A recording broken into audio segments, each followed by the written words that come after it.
Hola, mi nombre es Ignacio Cortázar, soy alumno de la UDH Naval del 2023. Para la materia Medicina B nos pidieron que realicemos un caso clínico, así que esta es la presentación. Estos son los contenidos que vamos a abordar. Primero, en principal, el motivo de consulta, los antecedentes de la paciente, examen físico, presunción diagnóstica, estudios y tratamientos iniciales que se van a realizar, las interrogantes que se resolvieron y las que quedaron por resolver, y por último la conclusión.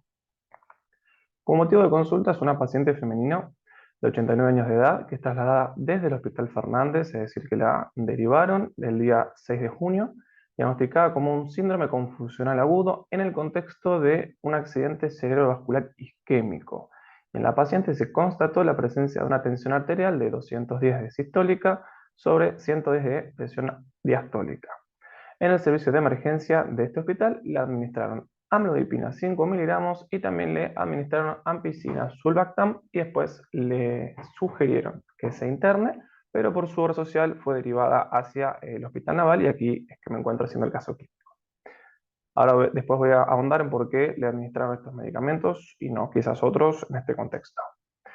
Como antecedentes de importancia, como alcohol la paciente niega que lo toma, tabaquismo también y diabetes también, y además en las pruebas de laboratorio así también lo confirmaron. Antecedentes quirúrgicos, tuvo divertículos con complicación ileoparalítica, cirugía de amartoma y también una histerectomía, y también cursó una infección por tuberculosis en la infancia con tratamiento completo, con lo cual, bien. Como medicación habitual, toma salbutamol, budesonide, valsartán, amlodipina e hidroclorotiazida. ¿Por qué salbutamol y budesonide? Porque la paciente es asmática, también tiene alergias alimentarias, pero son de menor importancia, es hipertensa conocida y tratada, de ahí el resto de los medicamentos, y también tiene una sinusitis crónica, razón por la cual le pueden haber dado ampicilina sulbactam también. Como impresión general de la paciente, se la encontraba desorientada. Los pacientes refieren que antes de este evento era una persona lúcida.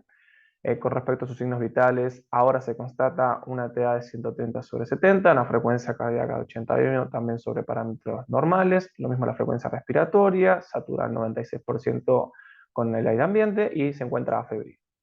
En lo neurológico, la paciente sí presenta una paresia 1 en 5 en miembro inferior distal derecho. Ahora voy a ahondar con respecto a qué significa esta paresia 1 en 5.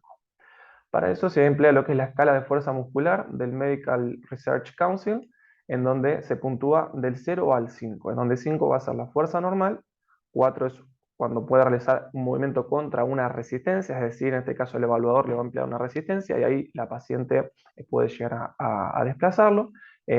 Una puntuación 3 únicamente si puede desplazarse contra la gravedad, una puntuación de 2 si únicamente realiza un desplazamiento sobre el plano, una puntuación de 1 si no puede desplazar la articulación, es decir, si únicamente hay contracción de las fibras, y 0 donde no hay contracción. Entonces la paciente presentaba una puntuación de 1, es decir, que podía contraer, pero no desplazaba la articulación. Como estudios complementarios que le realizaron en el Hospital Fernández, esto lo trajo la paciente, una resonancia de encéfalo que concluía la misma y en el informe como una disfunción o alteración frontoparietal con una sinusopatía. Por la sinusopatía es que le realizaron el tratamiento antibiótico. Después realizaron una punción lumbar ante la sospecha de una posible infección, en donde había dado todo también dentro de parámetros normales, con un físico-químico limpio, un pH de 7, glucosa de 67 y proteínas de 55. Ahora la paciente se encontraba en el día 4 del tratamiento antibiótico con ampicilina sulbactam. Y aquí coloqué el cuadro para recordar cómo eran los componentes del líquido cefalorraquídeo normal y alterado en las distintas patologías más comunes.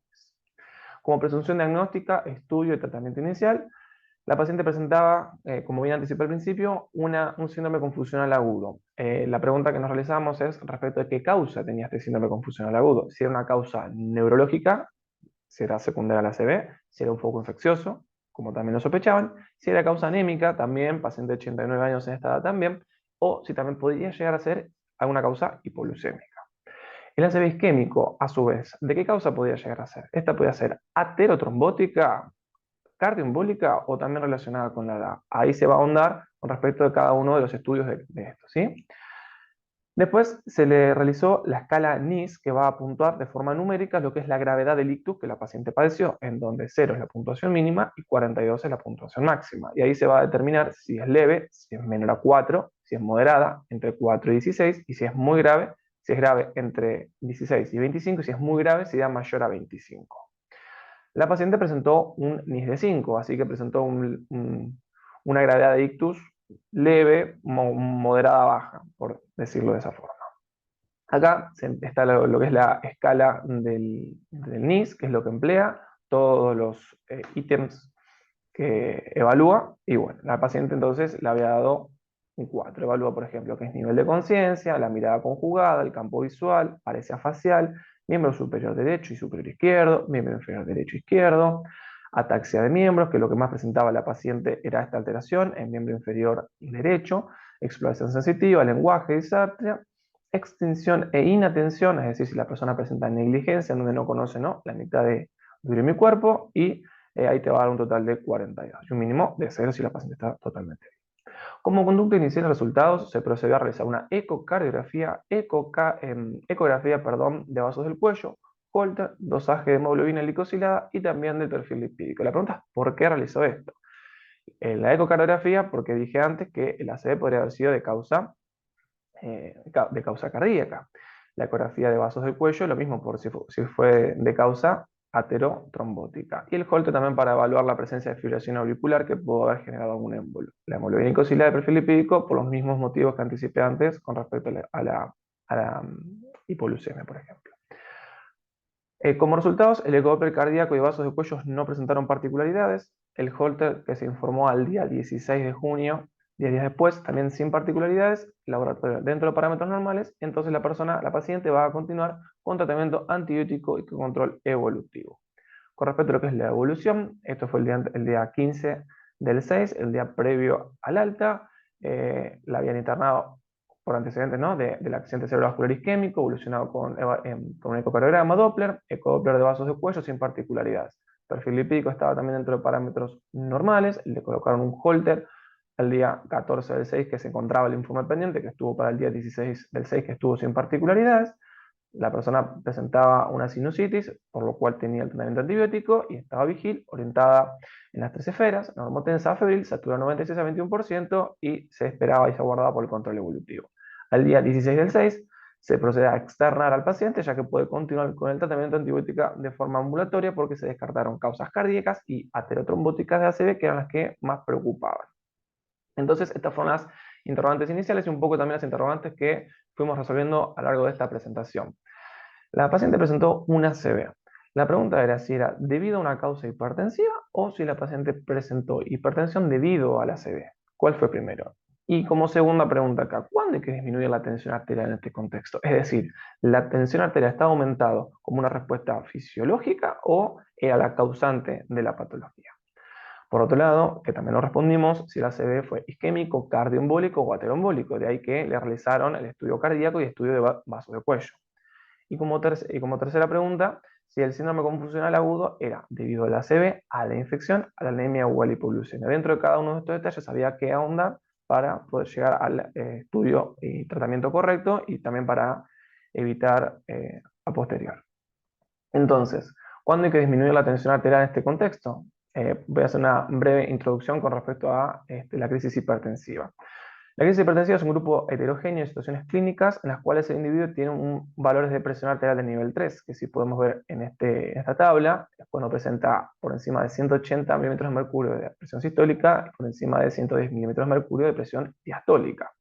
Entonces, para diferenciar si la paciente presenta, en este caso, una emergencia versus una urgencia hipertensiva, hay que evaluar la presencia de órgano blanco, es decir, lo que es a nivel de la retina, a nivel del sistema nervioso central, que la paciente sí presentaba algo de esto, a nivel cardíaco o a nivel renal.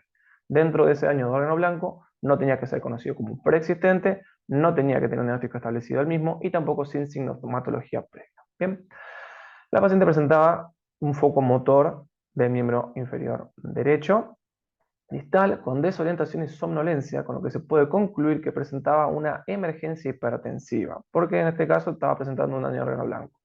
Ahora hay que ver si dentro de esta emergencia hipertensiva era realmente una emergencia hipertensiva o era una emergencia clínica asociada a hipertensión. En este caso, que es lo que estoy planteando ahora, ¿sí? Podría tratarse de una emergencia asociada a hipertensión, en donde en este caso el descenso de la tensión arterial no iba a ser un objetivo prioritario en el tratamiento. ¿Por qué? Porque la tensión arterial en dicha paciente se había elevado como un epifenómeno a la participación variable en lo que es la génesis y la progresión del cuadro clínico, por lo que si se disminuye la tensión arterial podría elevarse el cuadro. Lo que quiere decir esto en realidad es que si la paciente estaba teniendo una hipertensión, pero se estaba haciendo para suplir el flujo sanguíneo que no estaba pudiendo ser correctamente suministrado hacia el encéfalo, con lo cual si yo le disminuyo la tensión arterial, voy a provocar una mayor área de isquemia y voy a producir mayor daño sobre la paciente. A su vez, los valores absolutos de tensión arterial no van a determinar la severidad del cuadro, es decir, no es lo mismo una paciente que tiene 230 que una paciente que tiene 200, pero la paciente que tiene 200 de sistólica se eleva de forma más rápido y tiene mucho más síntomas acompañantes. Ahí preocupa más la paciente que tiene 200 que la que tiene 230 o 250. Entonces, para ver cuándo hay que descender la tensión arterial en este contexto, hay que ver que la tensión arterial media, perdón, esté por fuera del rango 90-130, ya que si no lo está, es una respuesta fisiológica y se agravaría el cuadro. Acá está un poco el algoritmo de lo que veníamos charlando recién. Entonces, otra de las causas que estábamos preguntando, otra de las preguntas era si era de origen cardioembólico o si era ateroembólico, aterotrombótico.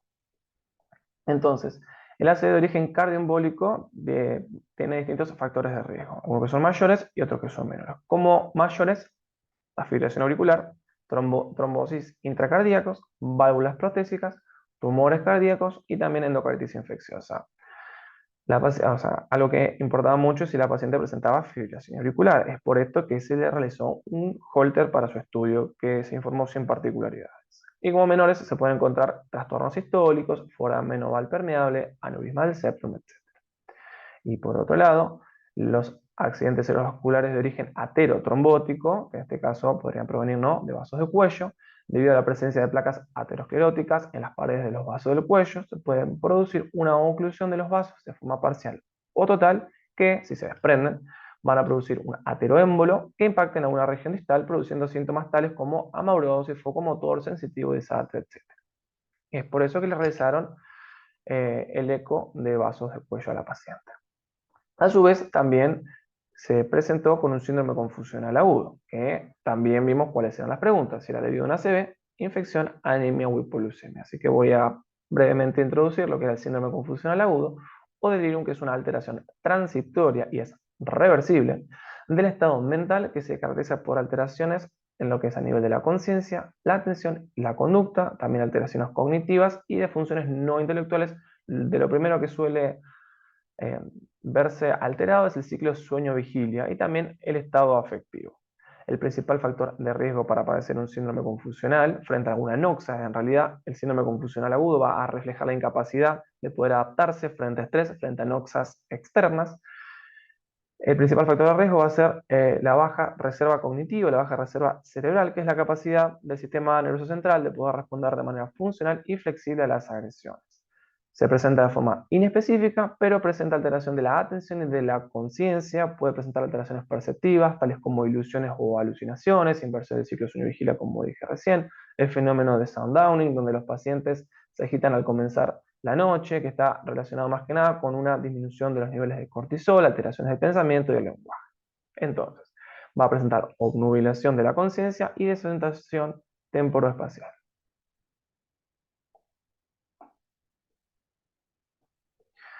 Entonces, el síndrome confusional agudo siempre tiene una causa de origen orgánica, para lo cual hay que hacer un screening y buscar lo más frecuente dentro de esto, y si no hay que ir ahondando en distintos tipos de causas. Para lo cual, en primera instancia, se van a buscar el dosaje hidroelectrolítico, glucosa, albúmina, urea, creatinina, hepatograma y algunas enfermedades venéreas. A la paciente se le buscó principalmente glucosa y también electrolitos, todos sin particularidades. Hemograma, anemia como dije antes, gases arteriales, electrocardiograma, que también ha estado normal, dosaje de sustancias tóxicas en sangre y orina, según se sospeche. Obviamente esto no se puede realizar en todos los casos. Y también radiografía de tórax para descartar algunos procesos respiratorios como una neumonía que lo puede llegar a producir. En casos más específicos se puede llegar a realizar resonancia magnética nuclear en alguna zona según foco se sospeche.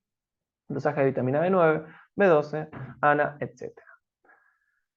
Entonces, como conclusión, al haberse descartado la presencia de anemia, también se descartó la presencia de hipoglucemia, la alteración renal, que dieron todos sobre parámetros normales, la alteración hepática y hidroelectrolítica, y también remitió el cuadro al tratarse la infección y controlar la progresión del ACV, se puede concluir que el diagnóstico presuntivo inicial fue el correcto.